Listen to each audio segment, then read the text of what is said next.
તો દોસ્તો હું આપ સૌને જણાવી દઉં કે સંયુક્ત માલિકીની ખેતીની જમીન હોય અને તે ખેતીની જમીન ભાઈઓ ભાગની ચાલતી હોય અને તેમાંથી તમારે પોતાનો હિસ્સો જોઈએ છે, પરંતુ બાકીના જે ભાઈ છે તે હિસ્સો આપવાની ના પાડે છે. તે તેમ કહે છે કે જમીન સંયુક્ત નામે જ રહેવા દેવી છે, તેના ભાગલા નથી પાડવા, કોઈને પોતપોતાના હિસ્સાના ખાતા અલગ નથી પાડવા.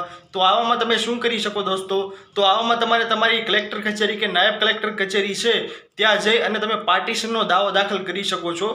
પાર્ટીશનનો દાવો દાખલ કર્યા બાદ હુકમ થઈને આવે ત્યારે તમારી ખેતીની જમીન છે તેમના સાતબાર આપોઆપ ઓટોમેટિકલી અલગ પાડી દેવામાં આવે છે. તેમાં તમારા ભાઈઓની સહમતિની જરૂર હોતી નથી.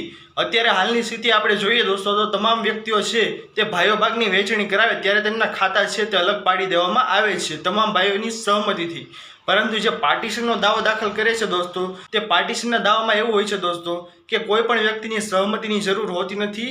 કલેક્ટરના હુકમથી તે તમારી જમીન છે તે અલગ હિસ્સો તેનો સાતબાર અલગ છે તે પાડી આપવામાં આવે છે. તો જે કોઈ પણ વ્યક્તિને આ પ્રોબ્લેમ હોય તે પાર્ટીશનનો દાવો દાખલ કરવાની પ્રોસેસ કરાવી શકે છે.